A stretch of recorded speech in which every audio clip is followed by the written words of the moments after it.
आज हम कक्षा 12 की पहली कविता माई मदर एट 66 जो कि कमला दास द्वारा लिखी गई है उसके बारे में जानेंगे और हम इस पोयम से जुड़े सभी पहलुओं पर बात करेंगे। तो सबसे पहले हम देखेंगे इस पोयम की व्याख्या, उसके बाद सेंट्रल आइडिया और इससे जुड़े सभी महत्वपूर्ण प्रश्नों पर बात करेंगे। तो फ्रेंड्स, यदि आप हमारे चैनल को पहली बार विजिट कर रहे हैं तो इसको सब्सक्राइब करना ना भूलें, और यदि आपको हमारी वीडियो अच्छी लगती है तो फ्रेंड्स अपने मित्रों के साथ इसको शेयर करें और ज़्यादा से ज़्यादा इसको लाइक करें। तो आइए देखते हैं video.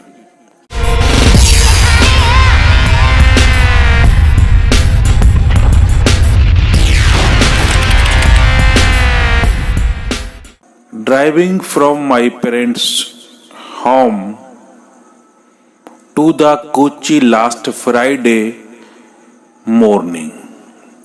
Driving from my parents' home to the Cochin last Friday morning. पिछले शुक्रवार को मैं अपनी कार से ड्राइविंग करते हुए माय पेरेंट्स अपने माता पिता के साथ होम टू कोचिन एयरपोर्ट को जा रही थी। I saw my mother beside me. मैंने अपनी माँ को देखा जो मेरे साथ में बैठी हुई थी, मेरे पास में बैठी हुई थी। डॉज जो कि ऊँग रही थी। ओपन माउथड जिनका मुंह खुला हुआ था। हर फेस उनका चेहरा एशन लाइक एश मीन्स राख, उनका चेहरा राख की तरह धूल दूषित था। दैट जो कि ऑफ ए कॉर्प्स मीन्स लाश, जो कि एक लाश के समान प्रतीत हो रहा था, लाश की तरह दिखाई दे रहा था। एंड रियलाइज्ड और मुझे ऐसा एहसास हो रहा था विद पेन दुख के साथ में that she was as old as she looked but soon put the thought away. That she was old, वो इतनी ज्यादा बूढ़ी थी। एज शी लुक्ड, जैसे उसको देखकर ऐसे लगता था। बट सून, यहां पर वो अपनी बात को अधूरा छोड़ देती हैं। वो कहती हैं कि उसको देखकर ऐसा लगता है जैसे अगली बार उससे मिलने की कोई उम्मीद ना हो। That thought away and looked at young tree sprinting. और इस बात से, इस विचार से दूर जाने के लिए कवित्री ने क्या किया? लुक्ड आउट, बाहर देखा। एट यंग ट्री सिपलिंग्स, उन पीछे दौड़ते हुए पेड़ों की तरफ कवित्री ने देखा अपना ध्यान भंग करने के लिए, क्योंकि वो अपनी माँ को इस हालत में देखकर खुद बहुत दुखी हो रही थी। तो उन्होंने अपना ध्यान बांटने के लिए बाहर देखा। क्या देखा? The merry children spilling out of their homes. Merry means खुशी से खुश होते हुए, चिल्ड्रंस बच्चे, स्पाइलिंग आउट दौड़ लगा रहे हैं, आउट ऑफ देयर होम्स अपने घरों से बाहर निकल रहे हैं। But after the airport security check, लेकिन एयरपोर्ट के जो सुरक्षा जांच होती है वहां पर पहुंचने के बाद standing a few yards away, वहां पर दोनों कुछ गज की दूरी पर खड़ी हो गई, क्योंकि जिनको यात्रा में जाना होता है इनको सिक्योरिटी चेक के बाद अलग किया जाता है, और जिनको जाना नहीं होता वो कुछ दूर उनसे अलग खड़े हुए देखते रहते हैं। तो वो बताती हैं, I looked again at her, मैंने दोबारा से अपनी माँ की तरफ देखा। वन पेल, जो कि एकदम निर्जीव और पीली पड़ी हुई दिखाई पड़ रही थी। As a late winter moon, और उसका चेहरा ऐसे दिखाई दे रहा था जैसे कि जाड़ों में लेट बाद में चंद्रमा दिखाई देता, यानी बहुत ही पीला पड़ा हुआ, बहुत ही बद्धा और बहुत ही आवा रही थी and felt an old familiar एक, और कवित्री ने फिर वही पुराना अपना दर्द महसूस किया जो दर्द उसे कभी बचपन में झेलने को मिला था। यदि आप इन कवित्री के बारे में और अधिक जानकारी लेना चाहते हैं तो हमने इनकी दूसरी पोयम का वीडियो इसमें दिया है, यदि आप चाहें तो वहां पर उसको पढ़ सकते हैं, जिस पोयम का नाम है एन इंट्रोडक्शन। तो वहां पर इनके बचपन के बारे में आप जान सकते हैं कि इनका बचपन कितना दुख में बीता था। आगे बताती हैं, वट ऑल आई सैड बाज सी यू सून अम्मा। लेकिन इस सब के बाद भी मैंने अपने दुख को छुपाते हुए, आई सैड मैंने कहा, सी यू सून अम्मा, अम्मा आपसे जल्दी मुलाकात होगी, जल्दी मिलेंगे। ऑल आई डिड, और ये सब मैंने किया अपने दुख को छुपाते हुए, और smile and smile and smile, और मैंने अपने दुख दर्द को छिपाते हुए अपने चेहरे पर मुस्कान लाते हुए अम्मा से कहा कि अम्मा शीघ्र ही मिलेंगे। जबकि कवित्री के अंदर मन में ऐसी भावना थी कि शायद माँ इतनी बूढ़ी हो गई हैं, इतना उनका चेहरा निर्जीव जैसा लग रहा है कि शायद उनसे मुलाकात दोबारा से न हो। तो ये थी कामला दास की प्रसिद्ध पोयम, और इसके बाद हम इस पोयम का देखते हैं सेंट्रल आइडिया। देखिए, सेंट्रल आइडिया में बहुत ही महत्वपूर्ण टॉपिक है बोर्ड के लिए, और इससे एक क्वेश्चन आपका अवश्य आएगा। यदि जिन बच्चों ने सेंट्रल आइडिया को तैयार कर लिया है तो वो ये शुरू की 4 पोयम में से एक अवश्य आता है, तो वहां से आप बहुत अच्छा मार्क गेन कर सकते हैं। तो आइए देखते हैं आज इस पोयम का central idea. Central idea of the poem my mother at 66 composed by Kamala Das is that, Kamala Das की द्वारा रचित पोयम माई मदर एट 66 का केंद्रीय भाव ये है। क्या है देखेंगे। This poem shows the fear of lodging her mother of the poetess. This poem shows, इस पोयम में बताया गया है कि किस तरह से कवित्री को अपनी मां को खोने का डर है। Her mother is at the last phase of her life, उसकी मां जीवन के अंतिम पड़ाव में है। सो द पोइटेस फील, इसलिए कवित्री ये महसूस करती है that she will pass away soon, कि उसकी मां की मृत्यु शीघ्र ही हो जाएगी, उसकी मां शीघ्र ही गुजर जाएगी। Poetess gets scared of this thought, और कवित्री इस विचार से बहुत ही गंभीर हो जाती हैं। To come out of this negative thought, और इस नकारात्मक विचार से बाहर आने के लिए she looked out of car, वो अपनी कार से बाहर देखती है। द वर्ल्ड, उस संसार को outside of was full of light and activity, उस संसार को देखती है जो जीवन से भरा हुआ है और एक्टिविटी क्रियाकलापों से भरा हुआ है। जबकि उनकी मां एकदम शांत है, एकदम निर्जीव जैसी बन गई है। तो इससे कवित्री के मन में बहुत दुख हो जाता है और अपने दुख से ध्यान भंग करने के लिए वो बाहर देखती है। The young trees seems running fast, वो छोटे छोटे पेड़ ऐसे प्रतीत होते हैं जैसे वो बहुत तेजी से दौड़ रहे हैं। The children looked very happy, और जो बच्चे हैं वो बहुत ही प्रसन्न दिखाई दे रहे हैं। एट द एयरपोर्ट, और उस एयरपोर्ट पर they had to undergo a security check, जहां पर उन्हें सुरक्षा जांच से होकर गुजरना होता है।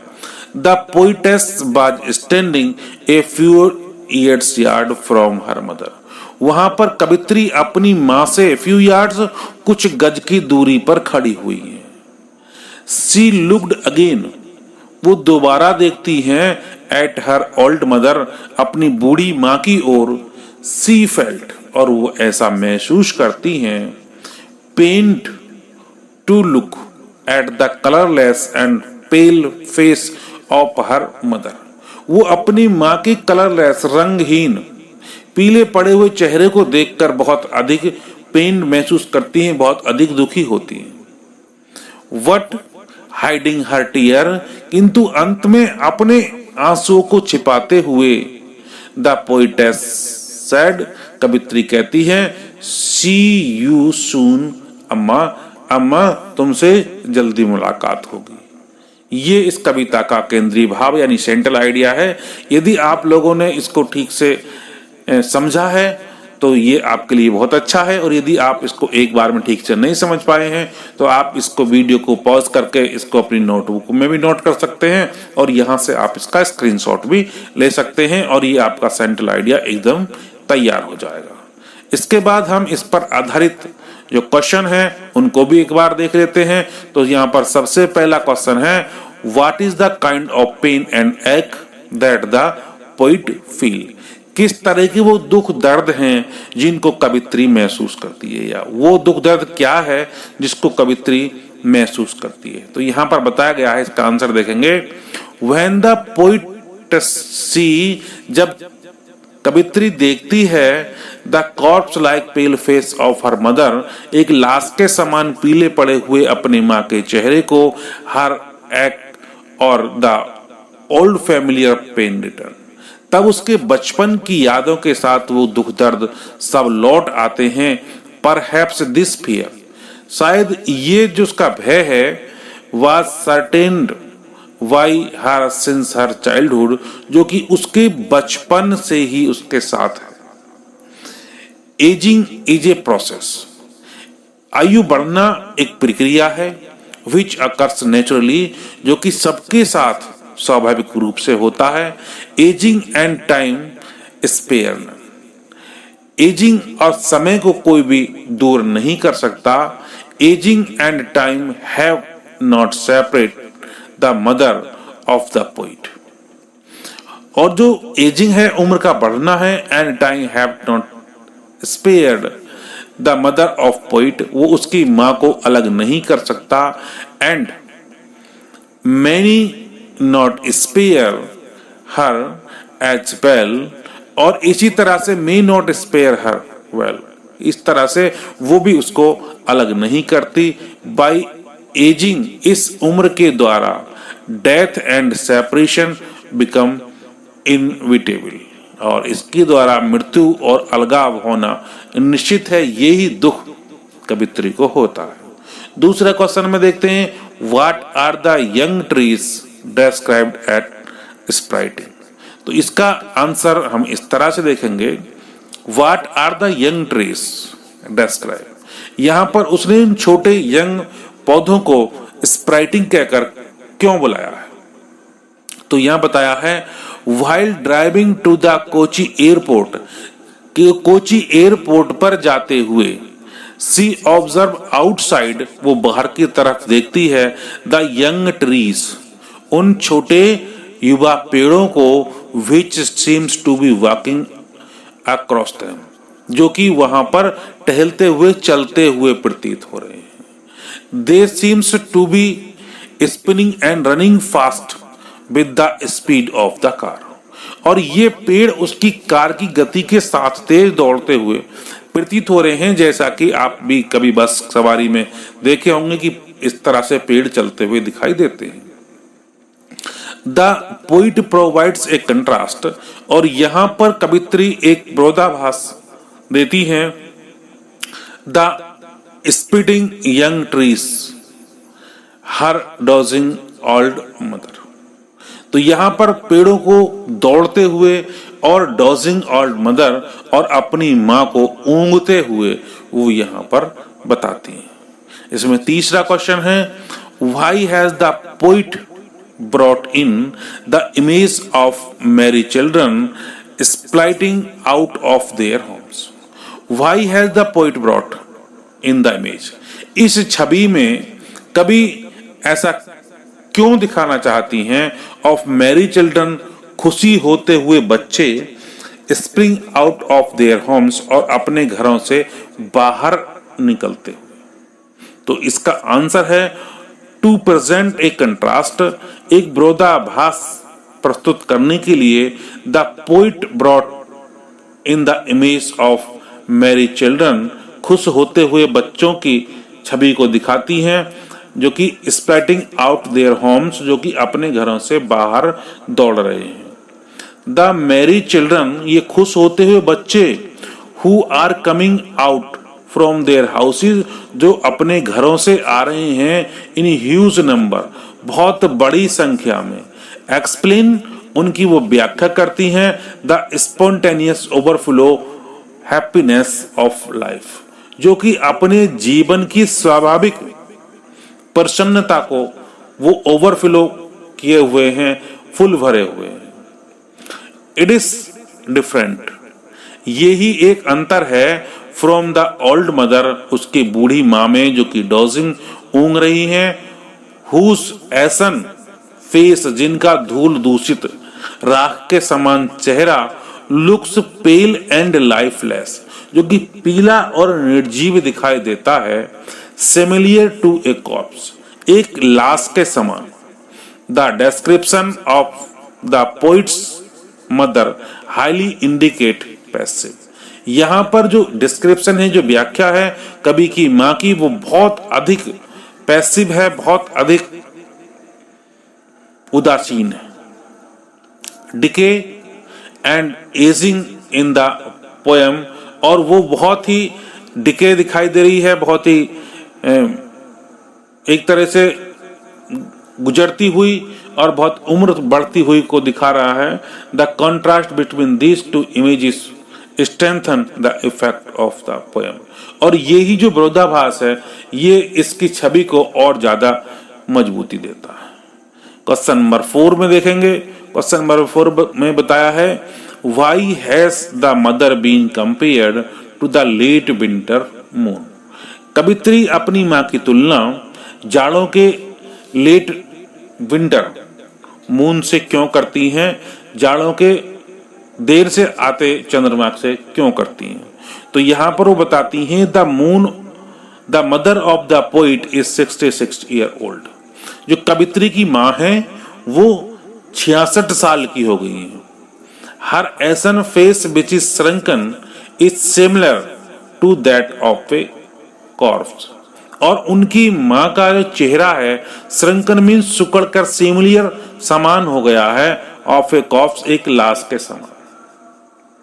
She has lost the strength of young her shine, और उन्होंने अपनी शाइन और चमक और स्ट्रेंथ ऑफ यूथ, जो जवानी की ताकत होती है, उसको खो दिया है। The late moon in winter, जाड़ों की ऋतु में जो देरी से चांद निकलता है, लुक्स ऑब्सक्योर एंड हैजी, वो भी इस तरह से अस्पष्ट और प्रभाहीन दिखाई देता है। It also lakhs strength and shine, और इसके अंदर भी ताकत और चमक की कमी होती है। दिस कंपैरिजन इज एप्रोप्रिएट, इसलिए ये जो तुलना है ये एकदम उपयुक्त है, एंड क्वाइट नेचुरल, और पूर्ण रूप से स्वाभाविक है। The smile which is used here is effective and Apple, और यहाँ पर जो ये सिमिली का प्रयोग किया गया है वो बहुत ही यहाँ पर प्रभावशाली है। इसके बाद क्वेश्चन नंबर 5, तो क्वेश्चन नंबर 5 में पूछा गया है, what do the parting word of poet and her smile signifies, जो कवित्री के विदाई के शब्द हैं और जो उसकी स्माइल है उसका यहाँ पर क्या महत्व है, क्या सिग्निफिकेशन है।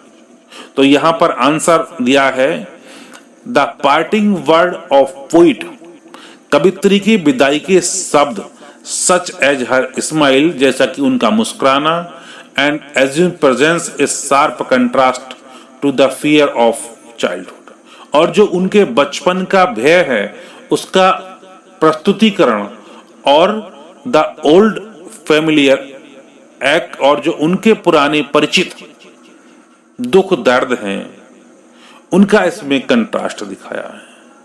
Her smile and words are a conscious attempt to hide her feeling. उनकी जो मुस्कुराहट है वो उनकी भावनाओं को एक तरह से छुपाने का काम करती है। द पार्टिंग वर्ड और जो उनके विदाई के शब्द हैं, सी यू सून अम्मा, अम्मा आपसे शीघ्र ही मुलाकात होगी, provides an assurance to the old women, वो एक उस बूढ़ी महिला को एक शकून देते हैं, एक विश्वास देते हैं। हुस एसन फेस, जिसका धूल दूषित राख के समान चेहरा, इज सिमिलर टू कॉप्स, जो कि एक लाश के समान है। इन द सेम वे, ठीक इसी तरह से हर कंटिन्यूअस स्माइल, उनकी लगातार मुस्कुराहट, is an attempt to overcome the fear, जो कि अपने भय पर जीत पाने का एक प्रयास कर रही हैं। And act which is present in her heart, जो कि उनके दिल में एक भय और दर्द बना हुआ है, वो इस पोएम में बताना चाह रही हैं और इस दुख दर्द को अपनी स्माइल के साथ में वो छिपाने की कोशिश कर रही हैं। तो फ्रेंड्स, ये थी आज की पोएम जिसका नाम है माई मदर एट 66, कामला दास के द्वारा लिखी गई है। तो यदि आप इस तरह की और पोएम हमारे द्वारा व्याख्या सुनना चाहते हैं, क्वेश्चन के बारे में जानना चाहते हैं, तो फ्रेंड्स इस वीडियो को ज़्यादा से ज़्यादा लाइक करते हुए अपने फ्रेंड्स के साथ में शेयर करें। और यदि आप हमारे चैनल को पहली बार विजिट कर रहे हैं तो सब्सक्राइब करना ना भूलें। वीडियो देखने के लिए धन्यवाद।